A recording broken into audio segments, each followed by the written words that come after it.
Bro, একটা কথা বলুন তো, প্রেম করাটা কি লাইফের সব থেকে বড় প্যারা, নাকি স্কুলের সিলেবাসের বাইরে থেকে আসা সব থেকে কঠিন প্রশ্ন? যদি আপনার মনে হয় আপনার লাভ লাইফটাই পৃথিবীর সব থেকে কমপ্লেক্স, তাহলে ভাই সাহেব একটু সাইডে দাঁড়ান, কারণ আজ এমন একখানা প্রেমের গল্প দেখাবো যা দেখলে আপনার নিজের লাভ লাইফকে জল ভাত বলে মনে হবে। গল্পের শুরুতেই এন্ট্রি নেয় দুই মহারানী। একজন হলো ইউনা, আমাদের স্বপ্নকুমারী, যার জীবনের একটাই লক্ষ্য সিনেমার হিরোদের মতো একজন রাজকুমার খুঁজে বের করা আর তার সাথে ভাবনার সপ্তম স্বর্গে উড়ে যাওয়া। আর অন্যদিকে আছে তার বেস্ট ফ্রেন্ড আকিরি, আমাদের প্র্যাকটিক্যাল ম্যাডাম, যার কাছে প্রেম মানে টাইম নষ্ট আর রিলেশনশিপ মানে ফালতু মাথা ব্যথা। কিন্তু গল্পের টুইস্ট আনবে আমাদের হিরোরা, তাই না? এন্ট্রি নেয় কাজুওমি, আমাদের আকাশপ্রেমী হাবলাকান্ত, যাকে দেখলে মনে ভাবে তার মাথার উপরে টিউবলাইটটা জ্বলতে একটু দেরি করে জ্বলছে। আর তার সাথেই আছে গল্পের আসল মাল মশলা রিও, শহরের নতুন প্লে বয়, যার কাজই হলো হাঁটতে চলতে মেয়েদের দিকে তাকিয়ে মুচকি হাসি দেওয়া আর দু একজনকে পটিয়ে ফেলা। এখন ভাবছেন এ তো সিম্পল লাভ ট্রায়াঙ্গেল। আরে ধুর, এটা ট্রায়াঙ্গেল নয়, এটা প্রেমের এক ভয়ঙ্কর চতুর্ভুজ, এক অদ্ভুত প্রেমের লুডো খেলা, যেখানে কে কার ঘুঁটি কাটবে আর কে কার ঘরে ঢুকবে তার কোনো ঠিক ঠিকানা নেই। কিন্তু ভাই, আসল খেলা তো এখনো শুরুই হয়নি। কি হবে যখন আপনি জানতে পারবেন আপনার স্বপ্নের রাজকুমার আসলে আপনার বেস্ট ফ্রেন্ডের ক্রাশ? কি হবে যখন আপনার প্লে বয় বন্ধুটা এমন একজনের প্রেমে পড়বে যার সাথে তার কোনো দিনও মিলন সম্ভব নয়?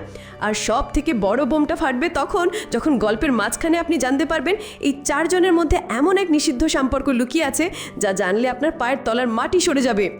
কি হবে যখন শরীর আর মনের এক অদ্ভুত খেলা শুরু হবে, যেখানে ভালোবাসা তোকে ঠিক কিন্তু সম্পর্কটা গালাত। গালাত মানে ভুল। নিজের বেস্ট ফ্রেন্ডের জন্য নিজের ভালোবাসাকে কুরবানি দেবেন, নাকি নিজেরই আপন? থাক, পুরোটা এখন বললে তো মজাই শেষ। তাহলে বলুন, কে কার সাথে জুটি বাঁধবে, কে কাকে ফ্রেন্ড জোন করবে, আর কার কপালে জুটবে আস্ত একটা কলা? চলুন, মগজের নাট বল্টু ঢিলা হয়ে যাওয়ার আগে আমরাই খুঁজে বের করি এই প্যাঁচানো মজার আর একটুখানি দুষ্ট মিষ্টি গল্পের আসল রহস্য। তো চলুন শুরু করি আজকের মুভির গল্প।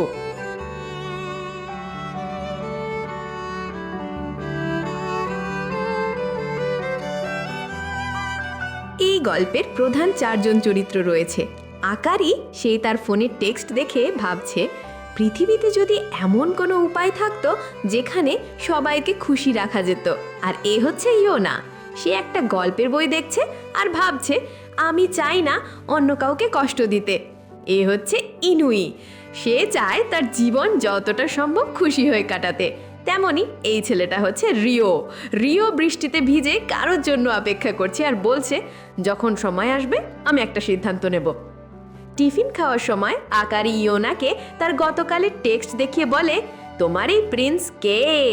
ইয়োনা কিছুটা লজ্জা পেয়ে বলে, আমি ছোটবেলা থেকেই একজন প্রিন্সের বই দেখে বড় হয়েছি, আর সেই বইয়ের প্রিন্সকে আমি খুবই পছন্দ করি।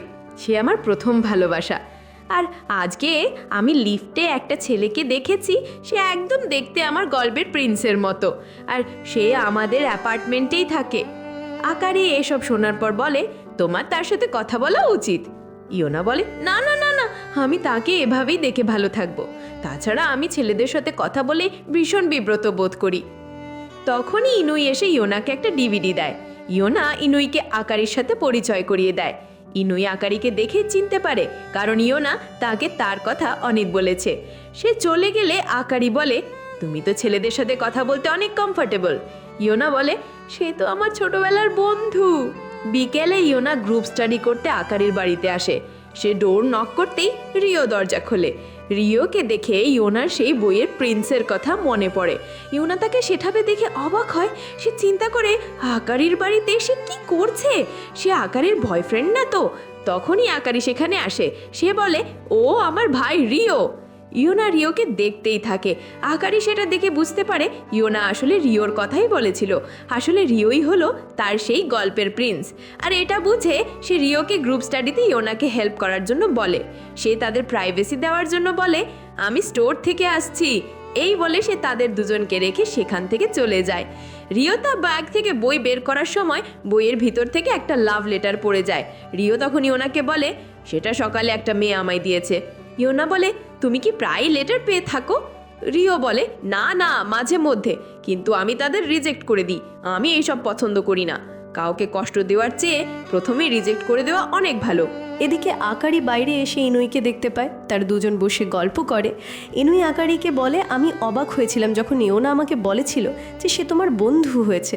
তখন আকারি বলে, আমি ট্রিপে যাওয়ার সময় আমার ফোন আর ওয়ালেট ভুলে গিয়েছিলাম। ইয়োনা আমাকে টাকা দিয়ে সাহায্য করেছিল।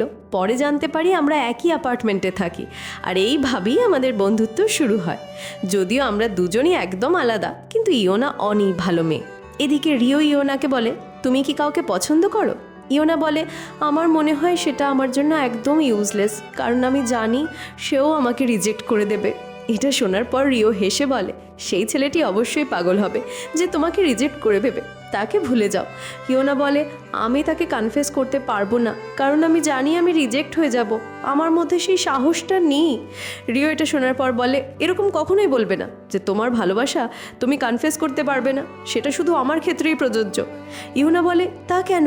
রিও তখন বলে, অনেক পরিস্থিতির কারণে আমি তোমাকে বলতে পারবো না। তখনই আকারির মা দরজা নক না করেই রুমে ঢুকে যায়। তিনি মনে করেছিলেন আকারি আর রিও একসাথে রুমে রয়েছে।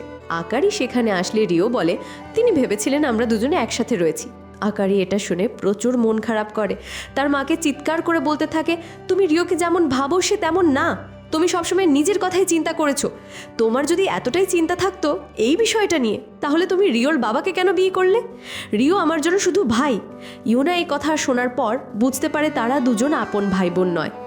আকারি আর রিও দুজনই সমবয়সী ছিল, তাই আকারির মা তাদের সন্দেহ করত তারা দুজন যদি কোনো ভুল করে ফেলে। ইয়োনা রিওর দিকে তাকিয়ে বুঝতে পারে রিও যে মেয়েকে পরিস্থিতির জন্য কনফেস করতে পারবে না, সেই মেয়েটা আসলে আকারি। রিও যখন বুঝতে পারে ইয়োনা সেটা বুঝতে পেরেছে, সে তাকে চুপ করে থাকার জন্য ইশারা করে। পরের দিন স্কুলে রিও ইয়োনাকে গতকালের ঘটনার জন্য সরি বলে আর বলে সে যেন তার বিষয়টা নিয়ে চিন্তা না করে। ইয়োনা অনেক লাজুক প্রকৃতির মেয়ে, সে কখনোই অন্যের চোখের দিকে তাকিয়ে কথা বলে না, সবসময় নিচের দিকে তাকিয়ে কথা বলে। রিও তখনই ইয়োনার মুখ তুলে ধরে বলে, তুমি নিচের দিকে তাকিয়ে কেন কথা বলো? আমি তোমার সোজাই রয়েছি। এই বলে রিও চলে যায়, আর ইয়োনা এটার জন্য আরও একবার তার প্রেমে পড়ে যায়। অ্যাপার্টমেন্টের লিফটে রিও আর ইনুয়ের দেখা হয়। তারা সেখানে কিছুক্ষণ কথা বলেই বন্ধু হয়ে যায়। রিও ইনুয়ের বাড়িতে আসে আর সেখানে অনেক ডিভিডি দেখে, সে খুশি হয়। ইনুই রিওকে বলে, সেগুলো আমার ভাই দিয়েছে। রিও বলে, তুমি তোমার বিষয়ে কিছু বলো। ইনুই মনে করে আকারি আর রিও টুইন, কিন্তু তখন রিও বলে, আমরা টুইন না, আমার বাবা আকারির মাকে বিয়ে করেছে। ইনুই এই বিষয়টা নর্মালি নেয়। সেটা দেখে রিও বলে, আমি আর আকারির দুজন এই জুনিয়র স্কুল থেকে একসাথে আছি, আমাদের লোকে বিভিন্ন কথা বলে, তুমি কিছু বলবে না? ইনুই বলে, কেন কিছু বলতে যাব? এরপর বাড়িতে আকারি জলের বোতল রিওকে দিতে এলে সে দেখতে পায় রিও চেঞ্জ করছে, আর এটা দেখে সে অস্বস্তিতে পড়ে সেখান থেকে চলে যায়। আকারি লাইব্রেরিতে বই পড়লে ইনুই আসে সেখানে। সে আর ইনুই রাস্তায় হাঁটার সময় অনেক গল্প করে। আকারি তখন তাকে তার পরিবারের সমস্যার কথা বলে, যার জন্য তার মাঝে মাঝে পালিয়ে যেতে ইচ্ছে করে। ইনুই তখন আকারিকে তার ফেভারিট স্পটে নিয়ে আসে, যেটা দেখে আকারি ভীষণ খুশি হয়। তারা দুজন সেখানে অনেক ভালো সময় কাটায়। রাতে রিও আকারিকে ইনুইয়ের সাথে আসতে দেখে কিছুটা মন খারাপ করে। অন্যদিকে ইয়োনা রিওর কথা চিন্তা পারে, সে কি এখনও আকারিকে পছন্দ করে? সে কি সবসময় ভালো থাকার অ্যাক্টিং করে? ইয়োনা রিওর কিউটনেসের কথা চিন্তা করে বলে, আমি তার প্রেমে পড়তে পারি না। পরের দিন ইয়োনা আর রিও বসে স্টাডি করছিল। তখন স্কুলের কিছু মেয়ে এসে রিওকে দেখে তাদের সাথে স্টাডি করতে চায়, আর ইয়োনা তাদেরকে বসতে বলে, কিন্তু রিওর এটা পছন্দ হয় না। সে শুধুমাত্র ইয়োনার সাথেই কথা বলতে চেয়েছে, আর তাই জন্য তাদের অ্যাভয়েড করার জন্য অসুস্থতার বাহানা করে সে সেখান থেকে চলে যায়। আর তার অসুস্থতার কথা শুনে ইয়োনা রিওর কাছে সরি বলে। রিও তখন বলে, আমি অসুস্থ নই, আমি তাদের জন্য মিথ্যে বলেছিলাম। তখনই বৃষ্টি পড়তে শুরু করে। রিও ইয়োনার হাত ধরে দৌড়ে সেখান থেকে আসতে থাকে, আর ইয়োনা এটাকে খুবই দারুণভাবে উপভোগ করতে থাকে। সে যেন আরও একবার রিওর প্রেমে পড়ে, আর রিও তাকে নিয়ে একটা টানেলের নিচে আসে। সেই মুহূর্তটা ইয়োনার কাছে অনেক মেমোরেবল হয়ে যায়। রিও বৃষ্টি দেখে বলে, আমি বৃষ্টি পছন্দ করি না, যেদিন আমার বাবা আকারির মাকে বিয়ে করেছিল সেদিনও বৃষ্টি হয়েছিল। আর রিও ইয়োনাকে বলে, তুমি যাকে ভালোবাসো তাকে কনফেস করা উচিত। তুমি যদি রিজেক্ট হও তাহলে তুমি অন্য কারোর প্রেমে পড়তে পারবে। তুমি রিজেক্ট হলে মারা তো চাচ্ছ না, তাই না? আর আমি তোমাকে আমার সমস্ত শক্তি দিয়ে সান্ত্বনা দেওয়ার চেষ্টা করব। এটা শুনে ইয়োনা অনেক সাহস করে রিওর হাত ধরে, আর সেই সমস্ত সংকোচকে কাটিয়ে রিওকে বলে, আমি তোমাকে পছন্দ করি, তুমি আমাকে রিজেক্ট করতে পারো, আমার ফিলিংসের কথা চিন্তা করতে হবে না, আমি তোমার ফ্রেন্ড হয়েই থাকতে পারবো। রিও তখন বলে, আমি জানতাম না তোমার ফিলিংসের কথা, তাই এসব বলেছি, কিন্তু আমার সরি বলা ছাড়া আর কিছুই বলার নেই। ইয়োনা রিজেক্ট হওয়ার পর আকারির সাথে দেখা করে। সে আকারিকে জড়িয়ে ধরে প্রচুর কান্না করে।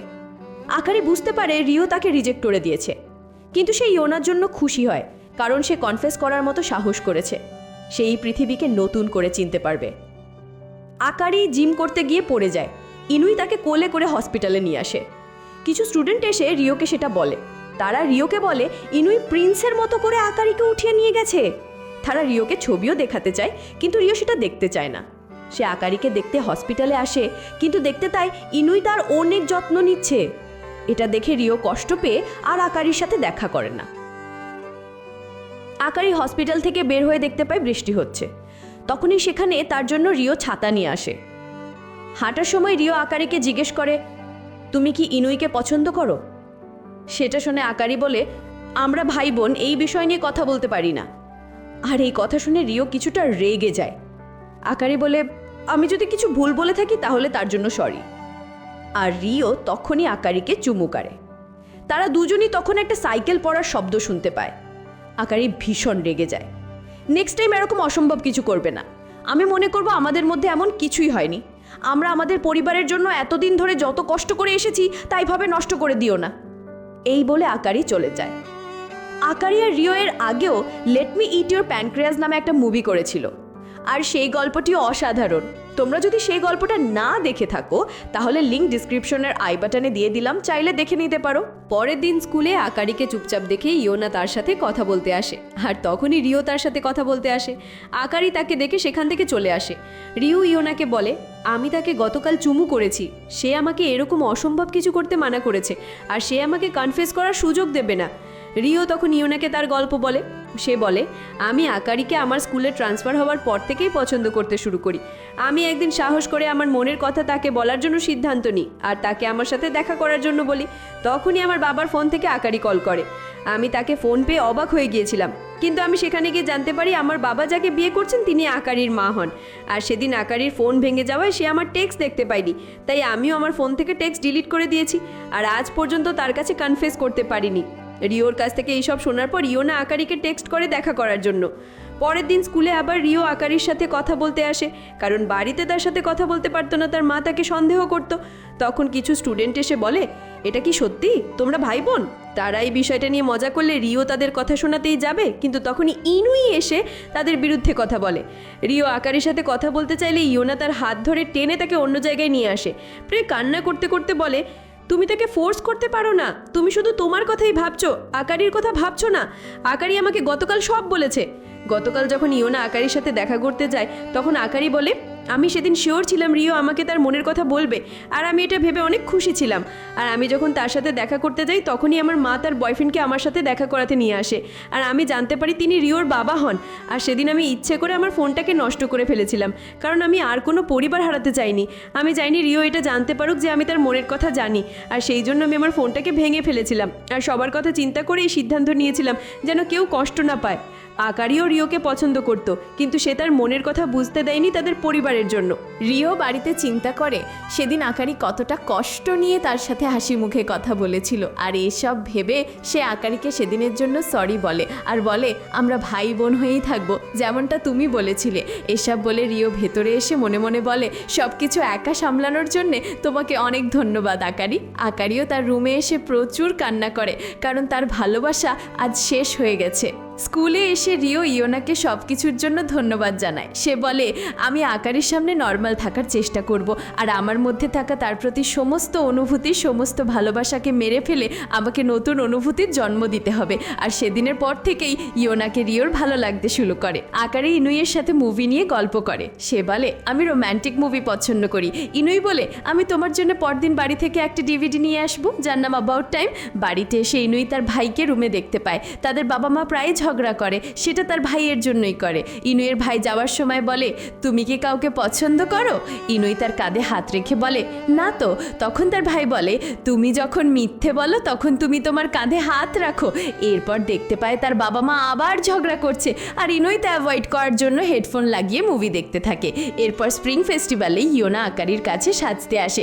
ইয়োনা তাকেও সাজার জন্য বলে। রিও আর ইনুই দুজনেই তাদের জন্য অপেক্ষা করছে, আর যখন তারা সেখানে আসে ইনুই এক পল পলকে আকারিকে দেখতে থাকে আর রিও ইয়োনাকে। তাদের দুইজনকে বেশ সুন্দর দেখাচ্ছিল। ইনুই মেলা থেকে আকারিকে একটা টেডি গিফট করে। ইয়োনা যখন একা বসেছিল তখন তার সাথে তার স্কুলের একজন ছেলে কথা বলতে আসে, তার নাম নাগাসোমা। আর ইয়োনাকে তার সাথে কথা বলতে দেখে রিওর কিছুটা খারাপ লাগে। আকারি ইনুইয়ের কাছে তার কন্ট্যাক্ট নাম্বার চায়, কিন্তু ইনুই তার কন্ট্যাক্ট নাম্বার দেওয়ার সময় বলে, আমি আজ পর্যন্ত কখনোই কোনো মেয়ের সাথে নম্বর এক্সচেঞ্জ করিনি, এটাই প্রথম।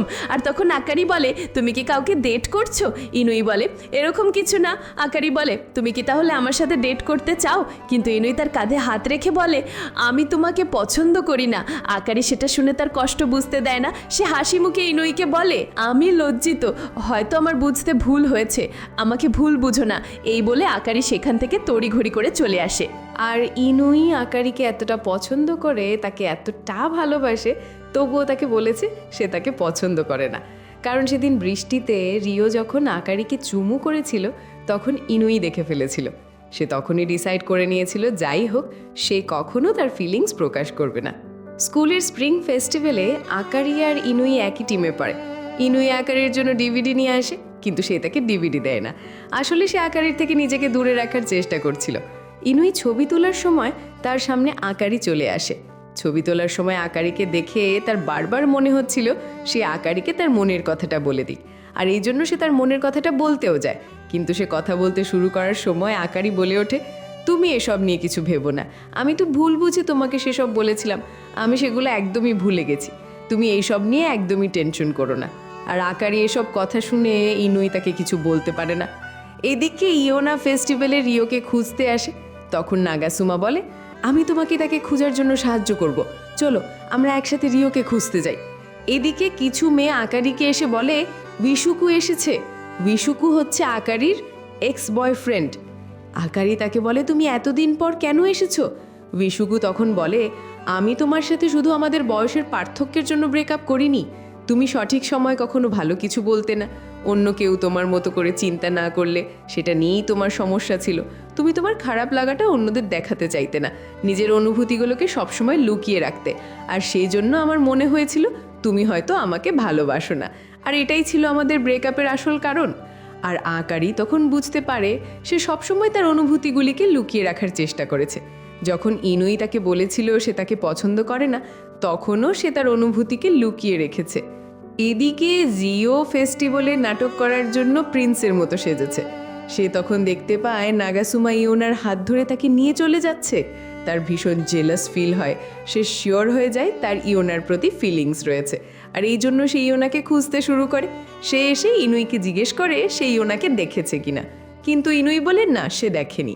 আর রিও চলে যাওয়ার পরই ইনুই চিন্তা করে রিও ইয়োনাকে কেন খুঁজছে, আর সে তখন বুঝতে পারে রিও আসলে ইয়োনাকে পছন্দ করে, আর এটা ভেবে সে প্রচুর খুশি। এদিকে ইয়োনা আকারিকে টেক্সট করে তার সাথে দেখা করতে বলে। সে আকারিকে বলে, আমাকে নাগাসোমা প্রপোজ করেছে, কিন্তু আমি তাকে রিজেক্ট করে দিয়েছি। সে আমাকে বলেছে আমি চেঞ্জ হয়ে গিয়েছি, আর সে আমার সেই চেঞ্জগুলোকেই পছন্দ করেছে, কিন্তু আমি পরিবর্তন হয়েছি রিওকে ভালোবেসে। আমার এই সমস্ত পরিবর্তন রিওর জন্য, আর আমি রিওকে এই কথাটা এখনই বলতে চাই। তুমি কি আমাকে সাহস দেবে? তুমি কি পেছন থেকে আমাকে পুশ করবে, যাতে আমি তাকে আমার মনের কথা বলার সাহস পাই? আকারি ইয়োনাকে পুশ করার সময় মনে মনে ইয়োনার প্রতি অনেক জেলাস ফিল করে, তবে তার সাথে সে একই সাথে অনেকটা খুশিও হয়, কারণ সে ইয়োনাকে পুশ করতে পারছে। এরপর ইয়োনা রিওকে খুঁজতে বের হয়, আর এদিকে রিও তো ইয়োনাকে খুঁজেই বেড়াচ্ছে। আর একটা সময় তাদের দুজনের দেখা হয়। ইয়োনা দেখতে পায় রিওকে সত্যি সত্যি তার গল্পের বইয়ের প্রিন্সের মতো লাগছে। ইয়োনা বলে, আমি তোমাকে সব কিছুর জন্য ধন্যবাদ দিতে চাই। তুমি যখন আমাকে রিজেক্ট করেছিলে আমি সেদিন অনেক কান্না করেছিলাম। আমি আগে কনফেস করার সাহস পেতাম না, কিন্তু আমি এখন অনেক স্ট্রং, আর তার জন্য আমি তোমাকে অনেক ধন্যবাদ জানাই। যাই হোক, তুমি হয়তো কাউকে খুঁজছিলে, তাই না?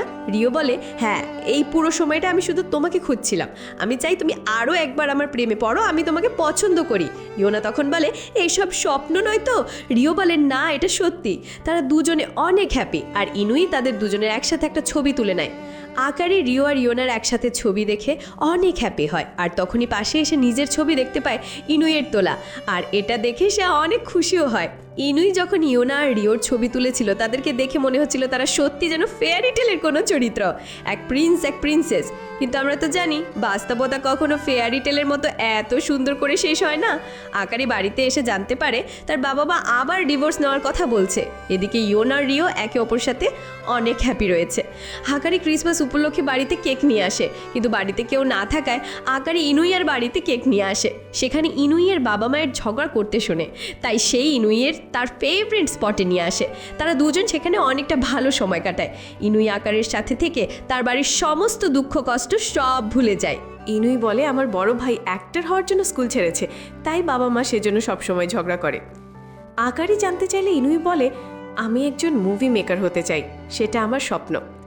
আর তখন আকারিও বলে আর আমার স্বপ্ন আমি যেন আরও অনেক স্ট্রং হতে পারি। ইনুই বাড়িতে এসে দেখে তার শেলফে একটাও ডিভিডি নেই, তার বাবা মা সবগুলো ফেলে দিয়েছে। আর এই সব কিছু জানার পর আকারি ইনুইয়ের সাথে কথা বলতে আসে। আকারি জানতো মুভিটাই হচ্ছে ইনুইয়ের স্বপ্ন, তাই সে হয়তো অনেক ভেঙে পড়েছে। আকারি বলে নিজের স্বপ্নকে এভাবে হারিয়ে যেতে দিও না, সেটা মূল্যবান, তোমাকে শক্ত হতে হবে। ইনুই বলে তুমি আমার সিচুয়েশন সম্পর্কে কি জানো? তুমি কিচ্ছু জানো না, আমরা শুধু কষ্টই পাবো। এটা শুনে আকারি কান্না করতে করতে ক্লাসরুম থেকে চলে আসে, কারণ সে ইনুইয়ের থেকেও খারাপ সিচুয়েশনে রয়েছে।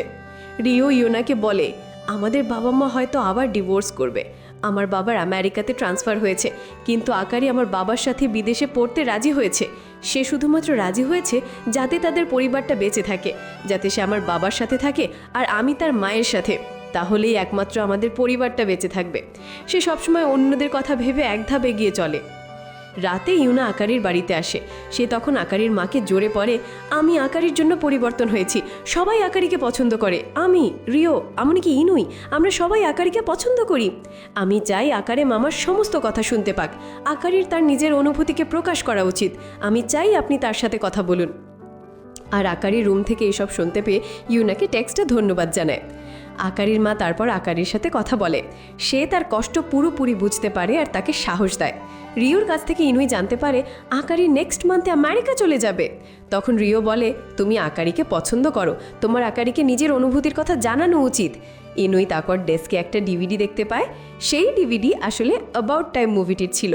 সে সেখানেও একটা নোটও দেখতে পায় যেখানে আকারি লিখেছে আমি তোমার স্বপ্নকে সাপোর্ট করতে চাই, চলো আমরা আরও একবার সব কিছু নিয়ে আমাদের কথা বলি, যেদিন জাপানে আমার লাস্ট দিন সেই দিন তোমার সাথে আবার কথা বলবো। নোটটি পড়ে ইনুই ভীষণ কান্না করে, আর এরপর ইনুই তার ভাইকে সত্যি করে সরি বলে, কারণ সে সবসময় তার অবস্থার জন্য তার ভাইকে দোষারোপ করত। কিন্তু সে এখন বুঝতে পেরেছে তার ভাইয়ের কোনো দোষ নেই, তাই জন্য সে তার ভাইকে তার কাজের জন্য অনেক শুভেচ্ছা জানায়। ইনুই তার বাবার সাথেও কথা বলে, আর এরপর সে আকারিকে টেক্সট করে তার প্রিয় জায়গাটাতে আসতে বলে। আর তার টেক্সট দেখেই আকারি দৌড়ে ইনুইয়ের সাথে দেখা করতে আসে। ইনুই বলে আমি আমার বাবা মায়ের সাথে আমার স্বপ্নের কথা বলেছি, এখন থেকে আমি আমার স্বপ্নের পথ অনুসরণ করব, আর সেই সব কিছুর জন্য তোমাকে ধন্যবাদ, আমি তোমাকে পছন্দ করি। আর এটা শুনে আকারি অনেক খুশিতে তার চোখ থেকে অশ্রু ঝরে পড়ে। আর সে তাকে বলে আমিও তোমাকে অনেক পছন্দ করি, যখন তুমি আমাকে রিজেক্ট করেছিলে তখনও আমি তোমাকে ভালোবেসেছি, আমি শুধু পালিয়েছি যেন আমি কষ্ট না পাই, যেন আমার কষ্ট কেউ বুঝতে না পারে, কিন্তু আমি পালাতে পারিনি, আমি তোমাকে এখনও ভালোবাসি। ইনুই আকারিকে তখন জড়িয়ে ধরে বলে সব কিছু শেষে আমি তোমাকে ধরতে পেরেছি। আকারি বলে আমাকে এভাবেই ধরে রেখো, সেই সবদি ধরে রেখো। তারা রিও এবং ইয়োনাকে টেক্সট করে সমস্ত কিছু জানায়, আর তখনই তারা দুজন সেখানে আসে। ইয়োনা আকারিকে হ্যাপি দেখে ভীষণ খুশি হয়। আকারি তখন তাকে ধন্যবাদ জানায়।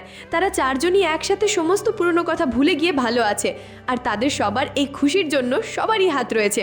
রিও যেমন ইয়োনাকে পাল্টে দিয়েছিল, তেমনই ইয়োনা রিওকে পাল্টেছে, রিওকে নতুন করে তাকে ভালোবাসতে শিখিয়েছে। আকারি যেমন ইয়োনার মধ্যে কনফিডেন্স নিয়ে এসেছে, তেমনি ইয়োনা আকারির সাথে তার মায়ের এই দূরত্বটাকে দূর করেছে, আর ইনুই এখন তার স্বপ্নের পথ অনুসরণ করতে পারছে। তার মধ্যে এই পরিবর্তনটা আনতে পেরেছে আকারি।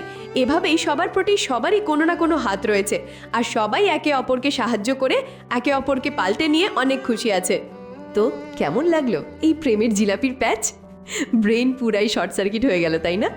ইউনা রিওর জড়িটা কি আপনার কাছে পারফেক্ট মনে হয়েছে, নাকি আখিরি আর কাজমি সরল প্রেমটাই আপনার মন ছুঁয়ে গেছে? কিন্তু আসল প্রশ্নটা তো অন্য জায়গায়। আচ্ছা, আখিরি আর রিওর মধ্যে যা চলছিল সেটাকে কি শুধু ভাই বোনের পবিত্র ভালোবাসা বলা চলে, নাকি রাতের বেলা লুকিয়ে দেখা স্বপ্নের মধ্যে অন্য কোনো কাহিনী ছিল? কমেন্টে জানান তো আপনার কি মনে হয়। আর আপনি যদি এদের জায়গায় থাকতেন তাহলে কি করতেন? বেস্ট ফ্রেন্ডের জন্য নিজের ক্রাশকে কুরবানি দিতেন, নাতি প্যার আর জাং মে সব কুছ জায়েজ হ্যায় বলে মাঠে নেমে পড়তেন? যাই হোক, হাসি, কান্না আর কনফিউশনের এই রোলার কোস্টার রাইডটা ছিল 2020 সালে মুক্তি পাওয়া একটি জাপানিজ মুভি যার নাম লাভ মি নট। এই মুভিটা হলো কমেডি, রোম্যান্স, ড্রামা আর সাথে এক চিমটি থ্রিলার সাসপেন্সের পারফেক্ট ককটেল। যারা ভেবেছিলেন জাপানিজরা শুধু কার্টুন বানায়, তারা এই মুভিটা দেখলে নিজেদের ভুল ভাঙতে পারবেন।